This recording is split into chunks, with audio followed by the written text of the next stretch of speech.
যারা স্ট্রেসে পড়ে, চাপে পড়ে, সবাই ঝুঁকিপূর্ণ হতে পারে। কিছু স্পেশাল গ্রুপ আছে। শিশুরা কিন্তু বেশি ঝুঁকিপূর্ণ, বয়োবৃদ্ধরা একটু বেশি ঝুঁকিপূর্ণ, যদি আমি জেন্ডার হিসেবে বলি মেয়েরা একটু বেশি ঝুঁকিপূর্ণ। তো এই গ্রুপ ছাড়াও আমি বলবো যে কেউ কিন্তু যে কোনো সময় যে কোনো পরিস্থিতিতেই ঝুঁকিপূর্ণ হতে পারে। বিকজ আমার সিচুয়েশানটা কতটুকু জানা আছে সেটা একটা ইম্পর্ট্যান্ট। আমি যদি এটা না জানি তাহলে এটা আমার জন্য ঝুঁকিপূর্ণ। আমি কখনো এটা বুঝিই নেই, মোকাবেলা করি নেই, তাহলে এটা আমার জন্য ঝুঁকিপূর্ণ হলো।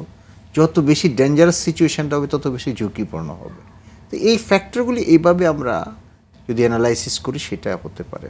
আপনি জেনে আশ্চর্য হবেন, শুধু এটা না, আমরা যে পোস্ট গ্রাজুয়েশনে পড়াই সেখানে যে কারিকুলাম আছে, আন্ডারগ্রেড যে মেডিকেল কারিকুলাম, সেখানেও কিন্তু মানসিক রোগ, মানসিক স্বাস্থ্য ওরকমভাবে অ্যাড্রেস করা হয় নাই।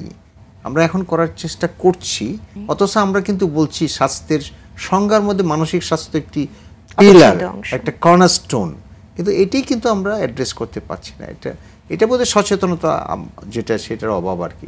প্রাইমারি স্বাস্থ্যসেবা যেটা বলি, একটা ইউনিয়ন স্বাস্থ্যসেবা কেন্দ্র বা একটা উপজেলা স্বাস্থ্যসেবা কেন্দ্র, সেখানে কি আমরা ইকুইপ করতে পেরেছি? সেখানে কি আমরা সাইকোলজিক্যাল ফার্স্ট এড শেখাতে পেরেছি? আমরা হয়তো পারি নাই।